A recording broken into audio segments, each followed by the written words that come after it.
a.m. Pacific, 2 p.m. Eastern on CRN. And now, live from New York City via Los Angeles, California, it's time for The View from Over Here with the man who has a view for all seasons, your host, Stan Weisleder. Go. Go. Where should I go, Malcolm? I can't tell you on the air because Paul's going to bleep me out if I do. Hey, you people out there, have we got a show for you today? What are we going to talk about? I have no clue right now. We're going to wing it and make it up as we go. But I do want to tell you about our special guest today. And before I do that, just let me say, this is Stan Weisleder. I'm in the studio with Malcolm Burman. Where is the studio? Like I've always said before, downtown glamorous Sunland. The beautiful downtown glamorous Sunland. Yes, no question about it. And we are on crntalk.com, and we are broadcast not only over the entire L.A. basin, but the entire country and the entire planet for those who are on the other side. And intergalactically. Yeah, but we can't check that out. We don't have anybody there yet who can call us back and say, I liked your show, I didn't like your show. Well, I want to tell you, I had a communique the other night, and I didn't understand the way they were talking. A communique? A communique from someone, I believe it was an alien, who wanted to tell me how much they loved the show, but it was telepathically. Malcolm, have you seen a shrink lately? Anyway, let me tell you about our special guest today. This is to prepare you in advance, warm you up, so to speak. Our special guest today is Elissa Eaton, and she writes books. Well, they're supposed to be very funny, and you're going to have to find out for yourself by going out and buying one. Now, she's written 2 books that I know of, and one of them is called Too Old to Be a Hooker, Yet Too Young to Be a Madam. I added the word yet, okay? Is this our Double X rated show? No. Oh, okay. And then she wrote another book called Tits and Tombstones. That's our Double X show. Paul, be ready to bleep. Yeah, but we're going to call her after we do our little news biddies. Right. But I have another 10 minutes. I have one complaint on tops. Paul. I have too much headroom. Take a look at my framing on the camera. So at the break, please come in. Yeah, I'm a very visual person. Well, you could see the name of the station in back of you. Who cares? I want my relatives to see me and friends. They could see your face. Stand up a little, they'll see you. Either that or I have to have a higher chair. All right, Malcolm, what's first on the news that you would like to talk about? Well, I just want to talk about, as Paul came in, the passing of James Gardner. Yeah, unfortunately, there's a guy who's been around quite a number of years. Wow, everybody knows of him, I believe. Did tons of TV. Well, he did TV and movies. In fact, movies, John, so much stuff has he done. I remember him from, he was, I think, like the first anti-hero. He had he did a TV show called Maverick. I remember very well. And Maverick did the best he can to get out of things. He didn't want to be the hero. He was like, he admitted that he was afraid. He gambled.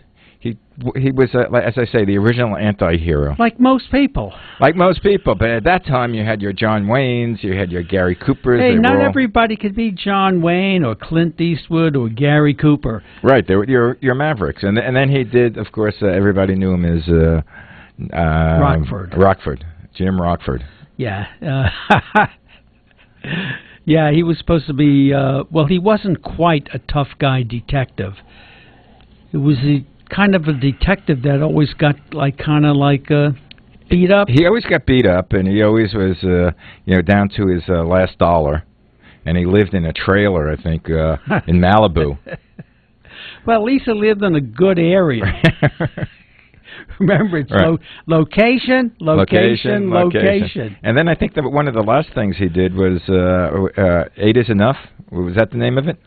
The family show where... That one I don't remember. I got to the point at that time of my life, I didn't watch any TV unless it was 10 o'clock or later.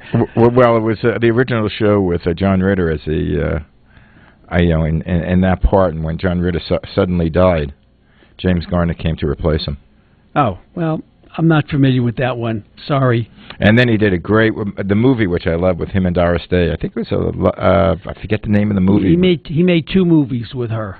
But she was like a housewife. All of a sudden, became popular with in the ads, pushing sort of detergent, and he was a gynecologist. Yeah, in fact, that was a funny movie. I remember a comedian. Well, he wasn't actually a comedian. He was a piano player, comedian, very funny guy.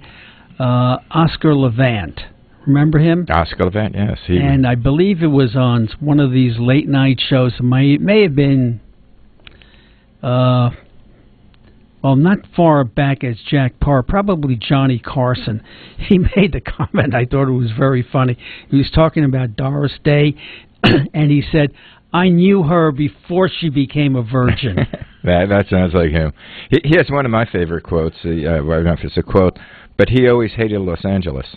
But he moved out here to do movies, and somebody asked him, he said, "Oscar, why the hell are you in Los Angeles? What do you do here?" He said, "Well, I have a few drinks. I go to the pool in the morning. I wake up, and I'm 80 years old." Yeah, that's him.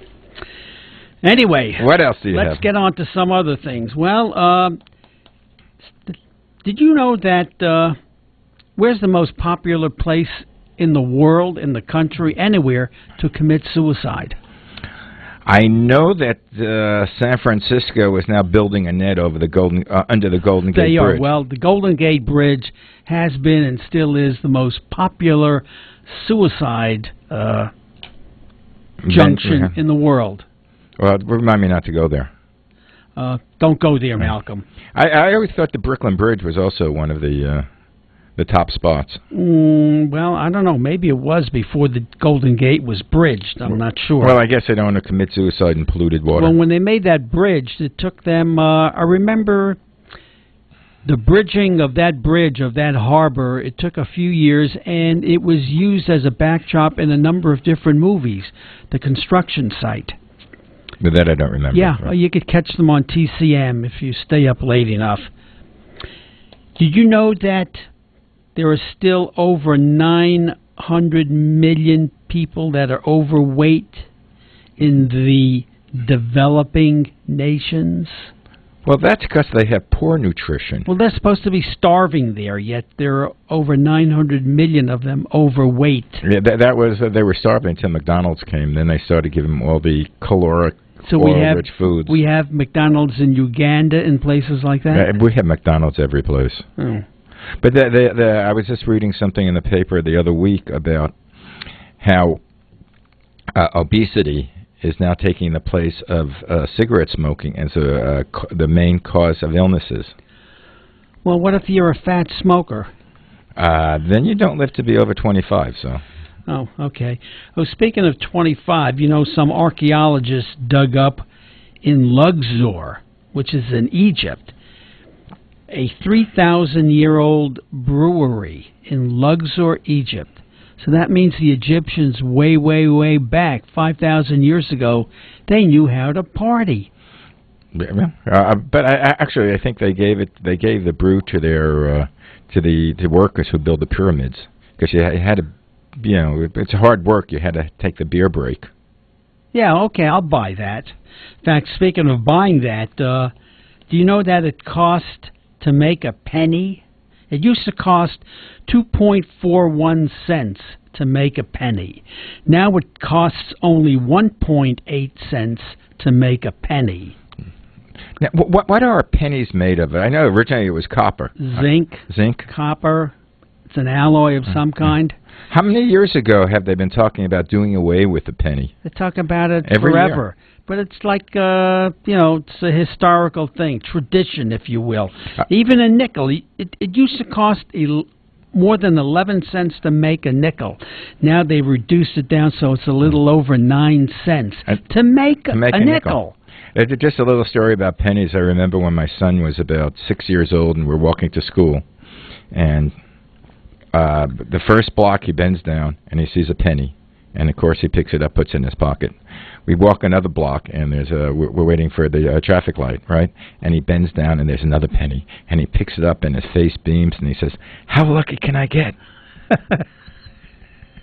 Well, isn't it great to have that childhood enthusiasm for 2 cents? Well, I remember I used to see a penny when I was a kid, pick it up, and then after a while I said, penny, I'm not going to waste my energy to bend down, to bend over and pick up a penny. And now you don't even do that when you see dollar bills. You're A so dollar rich. bill, yeah, it's different. Yeah, dollar bill. Yeah. It's only $1. What can $1 buy nowadays? Not much. Aside from a lottery ticket. You could buy a lottery ticket, which could make you a multi-zillionaire overnight. Don't forget that. Okay? Do you realize a pack of cigarettes is over $5? Well, most of it is taxes. Well, whatever. It's still $5. Yeah, that's true. I mean, I think the last time I bought a pack of cigarettes when I did smoke was like 35 cents or something like that. It was a while ago. I remember cigarettes being 25 cents, and I thought that was a lot. Wait. Of course, I didn't smoke, but I said, wow, that's a lot of money to spend on a habit. That's disgusting. Well, speaking about pennies, I remember when the local candy store sold cigarettes at a penny each.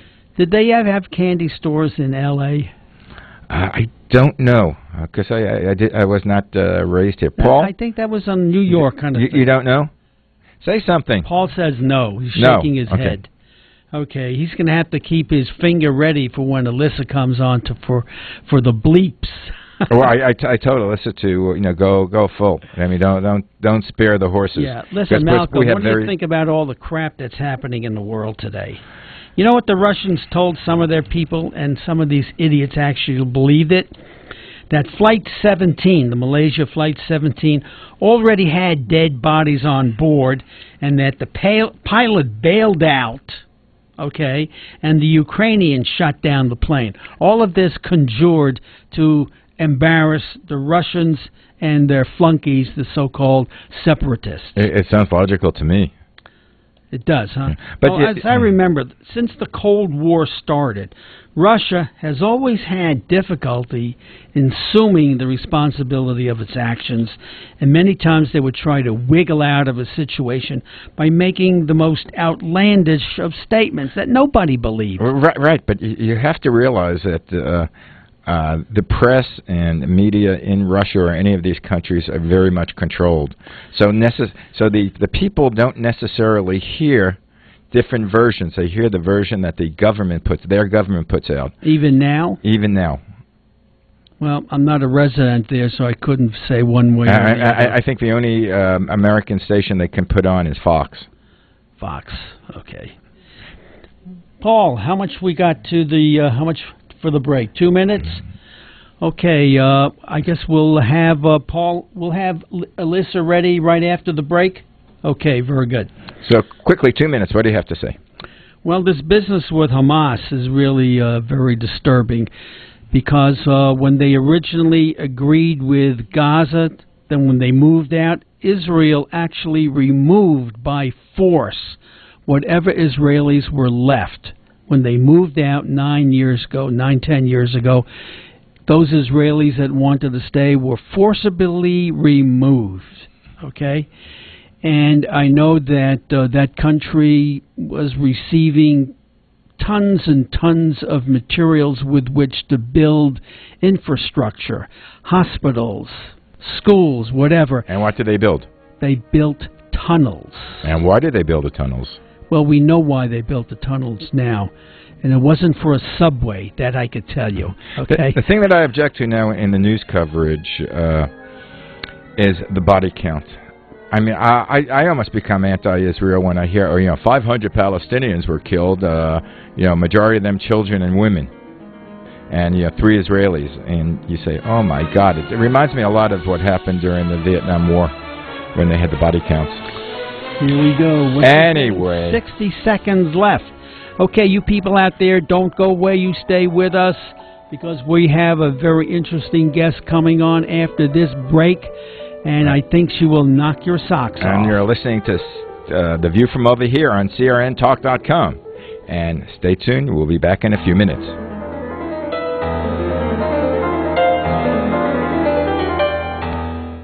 The next time you're in Southern California, visit the Riviera Restaurant in Calabasas. Riviera, as the name implies, is the ultimate in Calabasas restaurants. There's not even a close second. And what's better suited for the Beverly Hills of the Valley than a Beverly Hills type of restaurant and watering hole without those ridiculous Beverly Hills prices? They're so good. With impeccable service, they probably don't even need this commercial. Even now, it's hard to get a good table except for off hours. But if you really want to treat yourself or your date, call 818-224-2163. That's 818-224-2163. That's the Riviera Restaurant in Calabasas, California.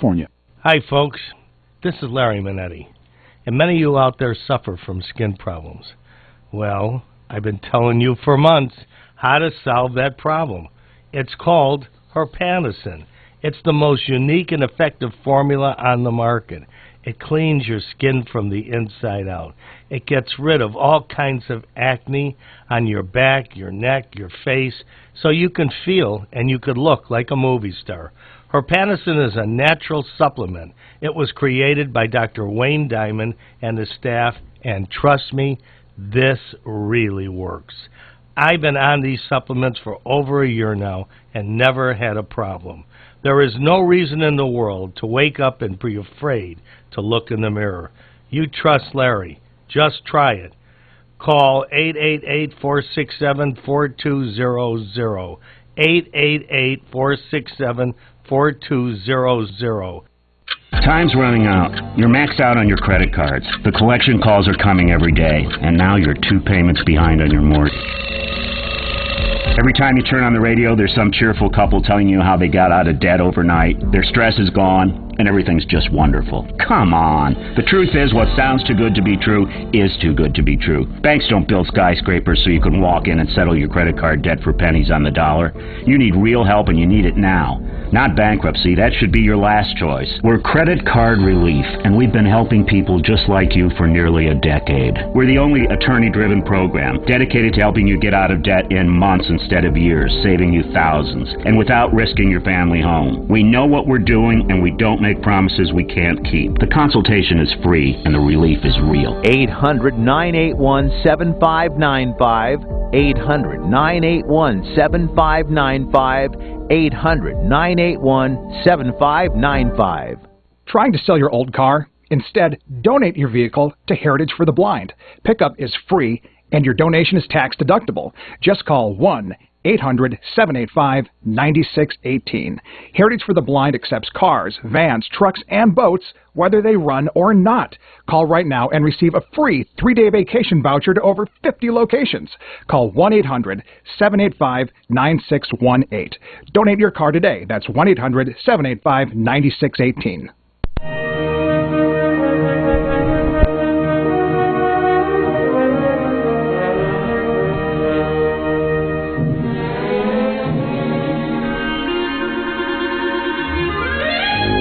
That's your cue, Stan.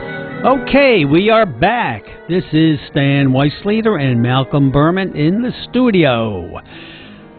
The station is crntalk.com, and the program is The View from Over Here. And I still have too much headroom. Too much headroom?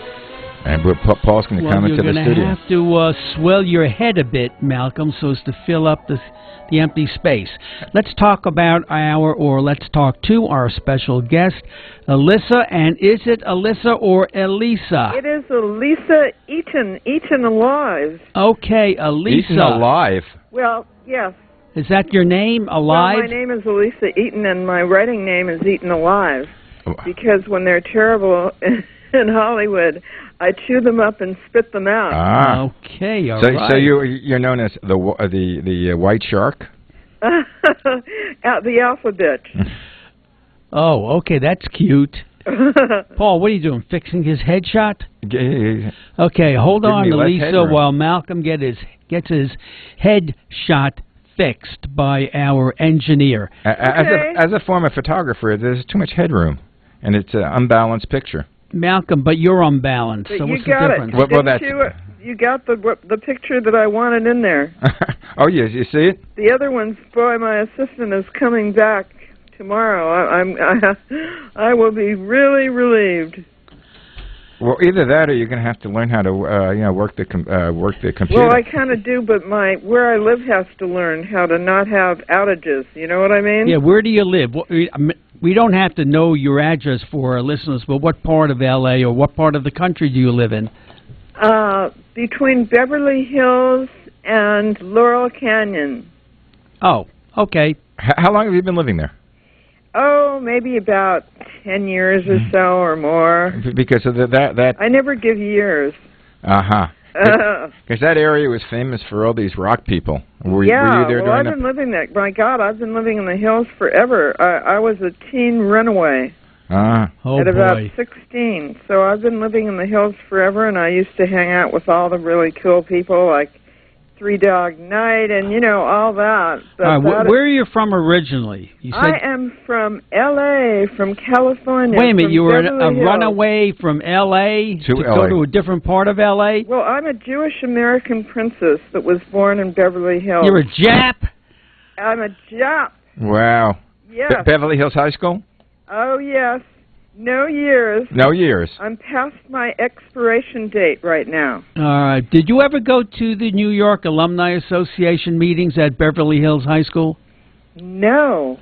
Because I was like too busy getting drunk and running away, you know. And okay. Well, I was a high school dropout. But listen, I have a very important question for you. You said you wrote a book, Too Old to Be a Hooker and Too Young to Be a Madam.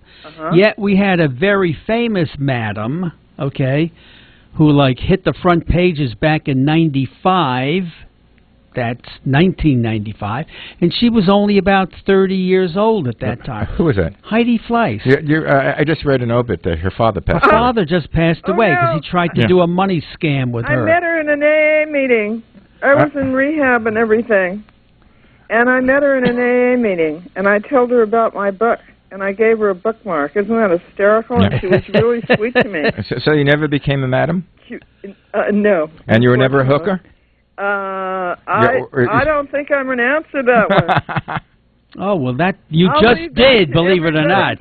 I'll leave the whips and chains to everybody's imagination. Well, just a brief story. When I was living in Manhattan, there were two girls that lived next to me, and both of them were call girls. And they both were beautiful, both graduated college, and they said, where the hell can they make this amount of money? All they had to do was go out with older men. They would give them presents, and then they sleep with them. So they said that's much better than going out with younger men. They would sleep with them and not get any money. Well, what I did was I went out with the older men and gave my money to the younger men. That's kind of what happened. I supported the starving artists.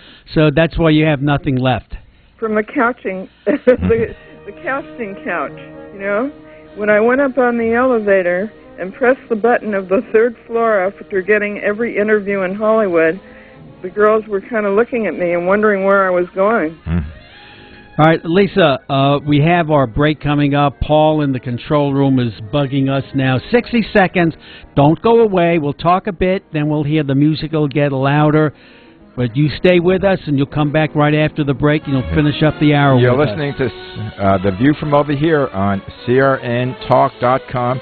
and heard worldwide. And if you want to listen to the back shows, www.viewfromoverhere.com. No, the viewfromoverhere.com. And we'll be back in a few minutes, so do not change your internet station. Bye.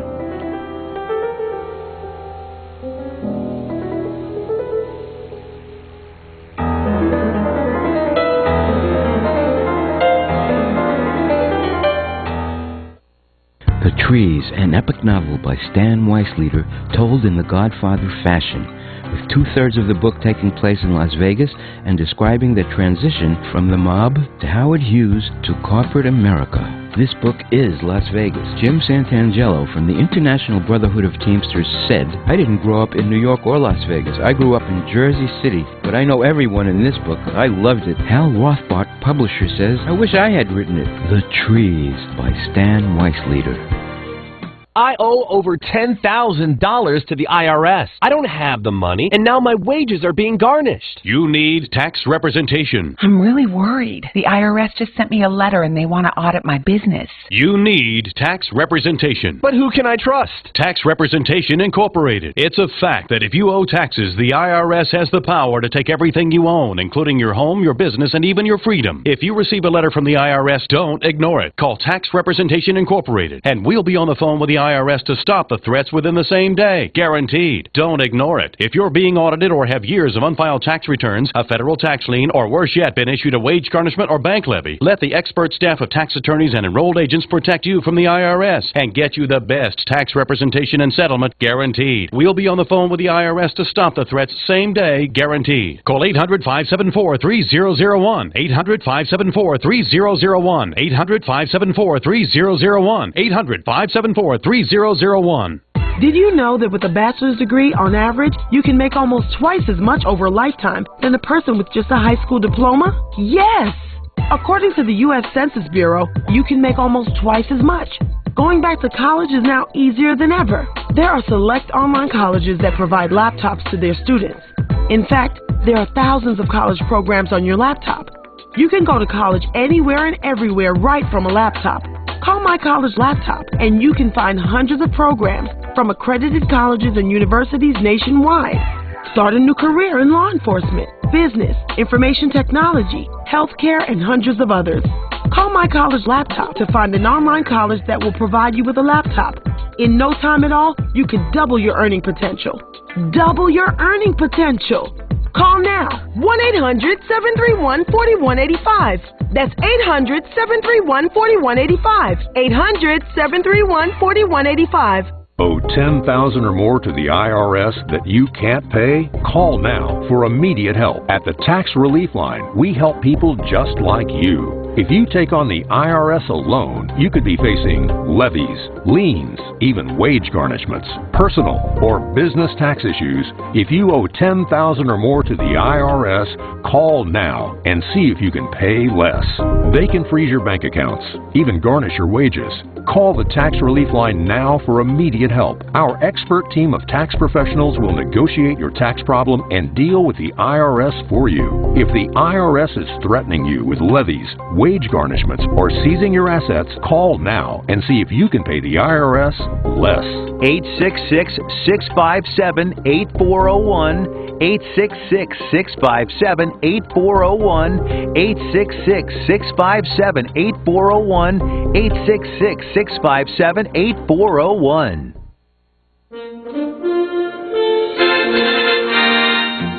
Hi everyone, this is Robert Conrad reminding you to join me each week on CRN for the PM Show with Robert Conrad. We'll read your emails, take your calls, and chat with some of the hottest stars in Hollywood.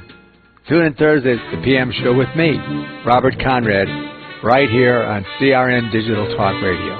Tune in to the PM Show with Robert Conrad, 3 p.m. Pacific Time, 6 p.m. Eastern, right here on CRN Digital Talk Radio.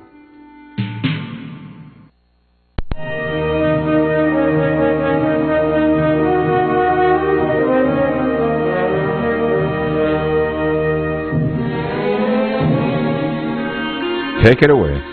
Hey, this is Stan Weisleder in the studio with Malcolm Burman, and we have our special guest today, Elissa Eaton. Elissa, since we've already, established the fact that you are a Jap, I have to tell a brief story, and this is a true story. Are you listening? Yes, I am. All right. A number of years ago, my wife and I were at a wedding. And we were like in the back, and we really couldn't see what was happening up front. And one of the people in front of us made a comment about the bride. And he said, wow, that's all we need now, another Jap in the family. Okay? The tribe. And you know what my wife said? She said, so help me, this is true. You mean she's not Jewish? Oh. But now, let's get down to basics. Malcolm and I were discussing, first of all, we'd like to have you come back and in the studio live, and we're thinking about doing a Howard Stern type show. That means would you come in and do the show in the nude? not. I'm very proud of my 40 Ds, so there'd be no Excuse problem. me?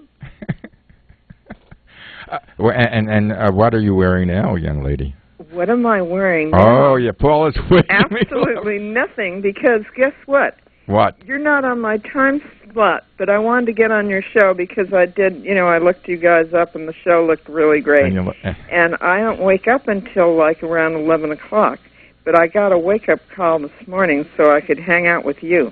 Wow, we're on. So I'm not wearing anything. I just got out of the shower. Now, and you got to be washed my careful. hair. Paul was ready to bleep that out, He has his finger almost on the button. Well, you can bleep that out. I'm only kidding. He wouldn't dare bleep that out. well, tell me a little about your background. We got that you were. She's not a madam. Not a madam. And she wouldn't answer the question about a hooker. Right. So we'll draw our own conclusions. Well, okay. Yeah, I'm going to let you come to your own. Let's just say that I was a very loose, salacious, lusty woman. Holy shit. And wow. one girl, this kind of sums it up. I had a girlfriend, and I said something, well, you never got your book done, did you? And she was kind of picking on me.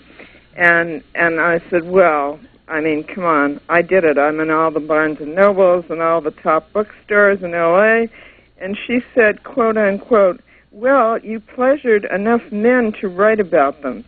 So I think that's what's so wonderful, and a lot of men pleasured me, and I had, have had a lot of men in my life, so I could write about them, and mainly they were whacks. They were what? Like cuckoo. They were certifiable men. Nutcases. I think the damaged people are the ones that are more interesting to write about. And I also consider myself a little damaged, and... Were you in an accident? Well, no, just mentally. You can tell, can't you? No, I can't tell. I'm a little cuckoo. So do you have, is your book tell-all? Oh, my book is the hottest book in the world. Nobody even realizes what it... Some people just don't know what it's about. And what happened was CAA was really interested in me. I was really excited. And then it wasn't about hookers and madams, totally. And it's about sex. There are about 9 men in the book where April Moon, the Jewish American princess, has sex with them, and the movie moguls, and that was her opportunity to be bisexual, because the movie moguls would get tired of someone after they had been with them for a while, and they wanted them to call in the actress girlfriends. So that was kind of fun for me. And I've always been a little bisexual. I never really totally came out of the closet, but, that's kind of what's going on. Were they real names that you named, or they were fictitious characters? A little of both. There was one scene that's my favorite in the book, my favorite chapter. She has a Latin boyfriend, and she didn't know that he was, like, bisexual until one night he went into her closet, and he came out with this long sequined Halloween dress, and he looked at her and he said, April, darling, I hope you won't take this the wrong way, but I think this dress would look better on Antonio than you. And by the way, I looked better blonde, and I was Dietrich in Madrid. And she went, well, cool, let's get out the tape and tape this. And it's crazy. She had crazy guys, certifiable men, and then there's a scene that is a chapter that I just absolutely adore. She is in a mortuary. Hollywood, well, I better not name names. They'll come after me, Well, if they're dead, it's fine. You should name names. Now you have our interest all worked up. One day, a gay guy came over and said, get in the car and let's drop some acid and do some smoke and have some champagne and climb over the wall of this mortuary. And so we did it, and that's really a true story, except for we weren't on acid. That was like... Necrophilia? Was that necrophilia? Having sex with dead bodies? But you didn't say they did that. No, he wasn't a necrophiliac. And then he was Latin, and he just went, girls, I want to be with you. I love it with you. And I want you to strip down and lie on top of coffins together, and then you can make, that well, anyway. Elissa, how did you ever get into this business? How did you start out? How did I start out? Well, I just had one more thing to say about the mortuary. So Chelsea Flowers and April Moon were nude on top of coffins kissing, and the Latin walked up to them and he said, quote unquote, "Girls, I don't mind a little competition, but would you consider my scrotums?" And it's really funny. There's a lot of it's a very funny book. Again, what is the name of the book? Too old to be a hooker, too young to be a madam. And where can we buy get it? Where did the title come from? I was in a writing group at Barnes & Noble at the Grove, and before I ever got into Barnes & Noble, they had heard my whole book because I had read every chapter. So one day, I was like famous for doing nudes in the movies, also a stunt person, and I was Cosmopolitan Playgirl of the Year, no years, and all that. So finally, what happened, I read the chapter at Barnes & Noble, and how it happened was I called casting one day, and I said, "Hi, can I get on your hooker call?" Because I was totally, typecast. And they went, "You're too old to be a hooker and too young to be a..." They said, "You're too old to be a hooker today. We want them 18. I said, "Well, make me a madam." And they said, "Well, you're too old to be a hooker and too young to be a madam." And when Barnes & Noble, the girls that ran the book signings heard that, they just went, "Oh, my God, we'll put that on the front table." Right. They won't open the book. They'll look at the title, and that's it. But by the way, does the book have pictures? Oh, no, it doesn't. Okay, we have just of my animals. And by the way, if I can interrupt, I looked you up and everything, and you love animals, don't you?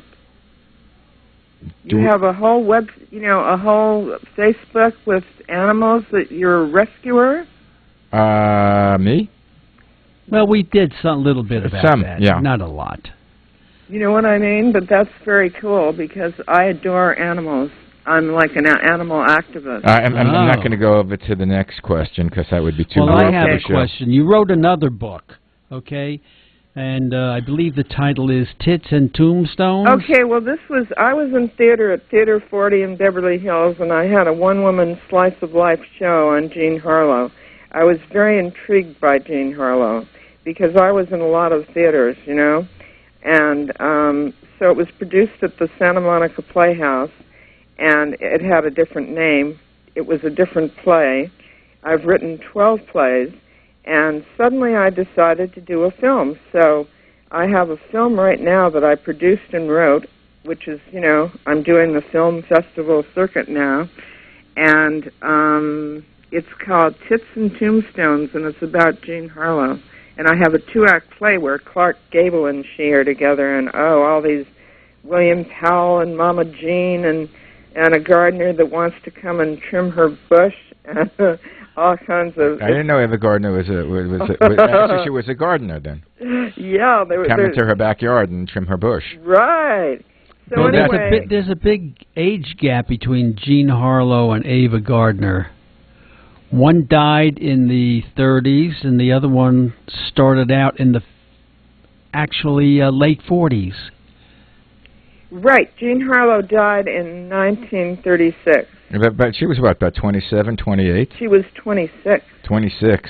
And I'm just fascinated by her. I adore her. Well, it's amazing, how she was so young but created such a back Hollywood in those legend. days, people died too young. A lot of brilliant people, a lot of people in showbiz. The medical advances that have come along since, if whatever they had then happened now, they'd be alive, be nothing. They'd be in and out of the hospital, and boom, they're ready to go again. Yeah, well, now they say, I think if you live to be 80, you could have a good chance of living to be 100.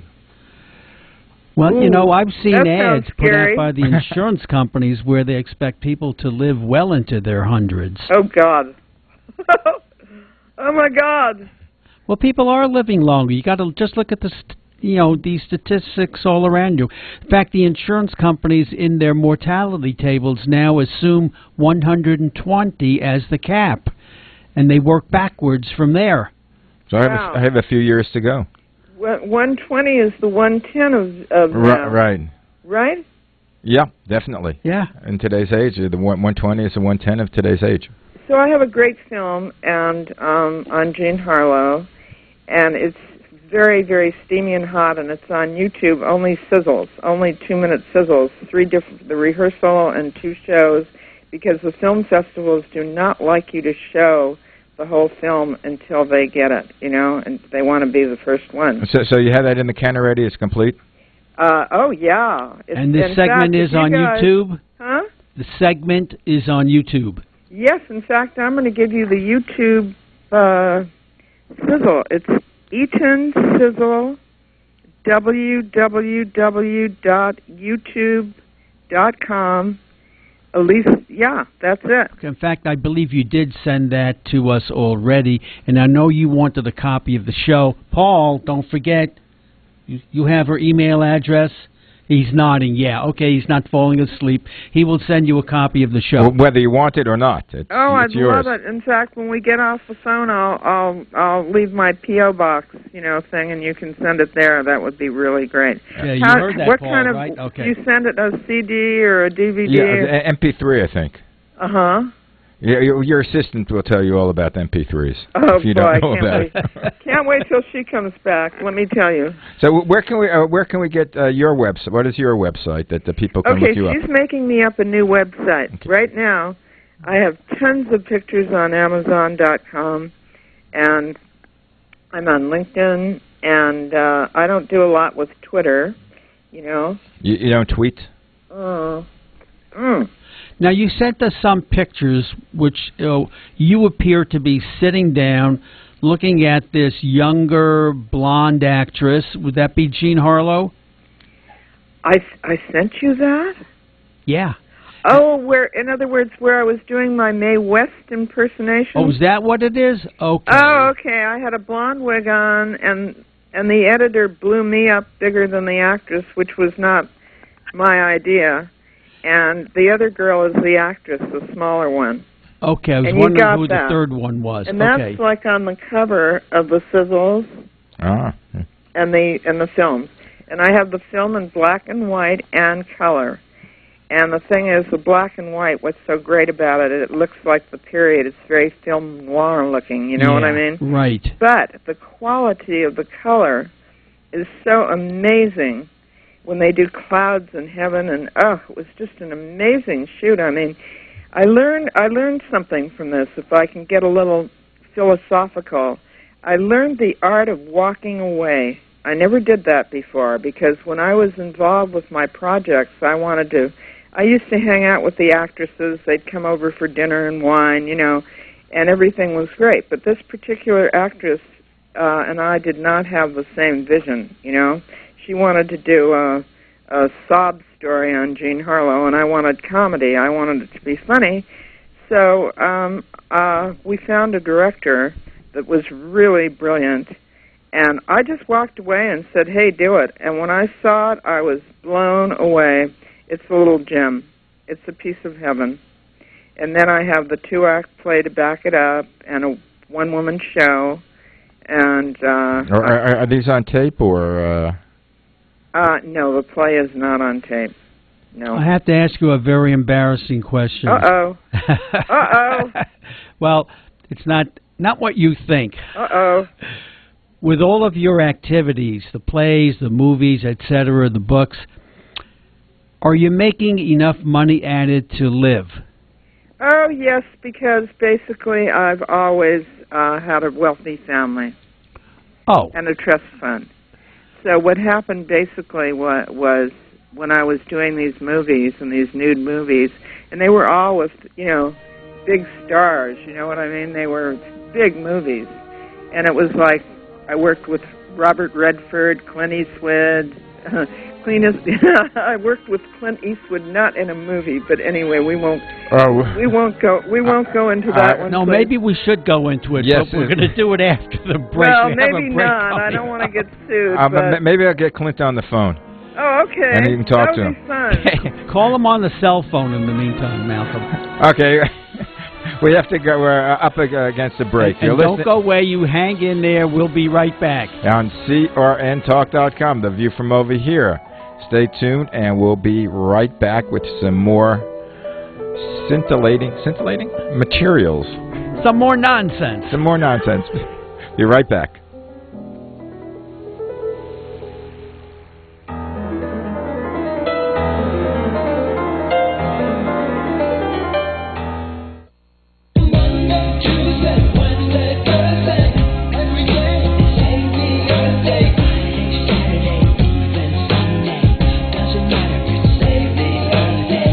Every day is Save the Earth Day, and each of us has a part to play.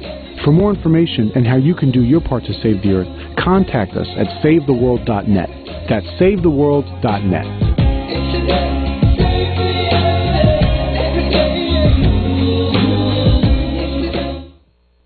Let me take just a moment or two, if I may, and talk about a great place to eat. That's right, for you folks anywhere in the eastern San Fernando Valley, drop into Bob's Big Boys. That's right, in Sun Valley at 8274 Sunland Boulevard. Now, everybody remembers the name Bob's. They're getting bigger and bigger every day, and little old Bob carrying the hamburger in his checkered overalls is the same Bob that you remember from back through the years. And, of course, if you want to go in for a great lunch, remember their classic burger, the original double-deck hamburger combination. Delicious 100% pure ground beef in 2 patties with American cheese, lettuce, and our famous Big Boy special sauce. The name is Bob, and I think when you go in, you'll say, by golly, I'm sure glad that I found this restaurant because it's good for breakfast, lunch, or dinner. They've got all kinds of things, and all you have to do is remember. Bob's Big Boy in Sun Valley at 8274 Sunland Boulevard. It's a great place to eat. Someday there'll be a cure. Someday we won't lose the people we love. But when is someday? Someday is today. Thanks to the Leukemia and Lymphoma Society, hundreds of thousands diagnosed with blood cancer are today living a normal life. We're making cures happen. Join us. Call 888-HELP-LLS. Go to LLS.org. Help us reach today sooner. This next song goes out to someone real special. Web developers. You've developed a World Wide Web of convenience, and Geico.com is eternally grateful. Now everyone can pay bills, manage policies, maybe save big money on car insurance, all from the comfort of their desk chairs, recliners, and waterbeds. You're magicians with wands made of binary code, and that's why we're sending this next song out to you. For a free rate quote, visit Geico.com.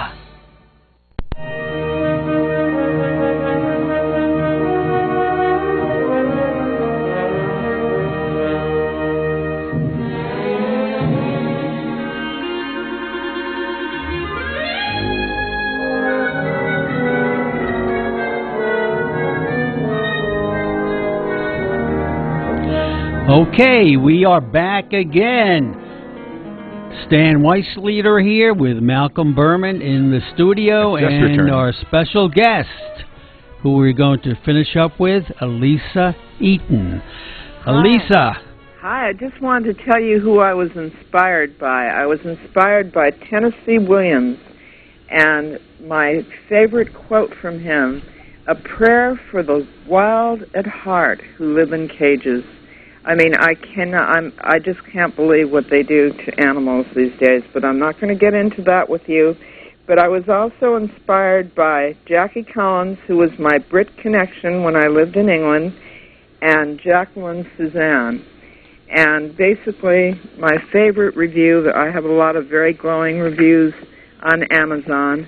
I'm very modest, of course, as you know. Well, we could tell that. Just right. It's hard to get my favorite quote from a review, and it says, "If by some miracle Tennessee Williams and Jacqueline Suzanne had had a love child, I think it would have had to be Elissa Eaton."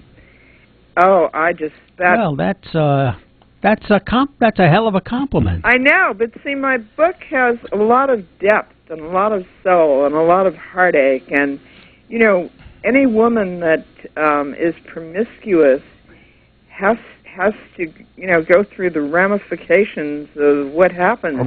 What does promiscuous mean? Promiscuous means, Over sex. Okay. And now, if a guy was that way, would he be promiscuous? I think so. The guys that I knew were that way. Okay, do me a favor. Could you make a list of everyone that you've bedded down over the last, over your life? Well, I'm going to quote a cliche, but one person said they wouldn't even fit in the Coliseum, but I think that's very cliche. But I have a question for you. I really do. Have you enjoyed yourself? Oh, yes, and also, like I told you, I did movies with Robert Redford and James Woods, and I was in Sly Stallone's Coffin. I was Mona Mary, a dead hooker that tripped on a marble, and they were going to sell her to the winos for $5 a crack. And I've got a great picture from the film, and he won't let me use it. So I'm mad at him, okay? Well, you should be. But he was fun to work with. But you must come to the studio here. I mean, I love talking to you over the phone, but it's a waste. And we could have so much more fun here. Okay. She doesn't get up till 11 o'clock. Yeah, we're over by then. We'll send the limo for you. Really? No. but actually, Stan might pick you up. If you send a driver... Yeah, but that would be Stan. I'll pick you up. I'll tell you what. It's a deal if you send a driver for me. That's it. I'll be there. All right, Malcolm and I will draw straws to see who the driver is. But no sex in the back seat. Or maybe. Why not? Why not? So, anyway. Anyway, it's been fun having you on the show. Thank you. It's been fun being on the show. Because now we're drawing to the end. Do you realize a whole hour has passed? A whole hour? Yeah, time flies when you're having fun. I haven't been on for an hour, have I? No, you've been on for about 40 minutes. No, you were about like 35, 40 minutes. Wow, what a mouth, huh? I'm not going to touch that line. No, you don't want to touch. Well, you might want to Elissa, touch. when do you think you could come back? You might want to touch it if you saw it. Uh-oh. Uh-oh. Paul is not in. Anyway, thank you very much. It's the end of the show now, and you'll hear from us. She didn't tell us when she thinks she could make it back. That's going to be off air. Okay. Hold on. Well, we have 30 seconds left. You're listening to The View from Over Here on crntalk.com, and you can get back shows at www.viewfromoverhere.com. And also side shows and side shows and fun shows and anything else you want. And listen to the back shows, and we will see you. I won't see you. Yeah, we might. Next week. Next week, our special guest will be Ed Asner. The real Ed Asner. Dressed. No nudity. I wouldn't want to see him nude. No way. Have a great week, guys.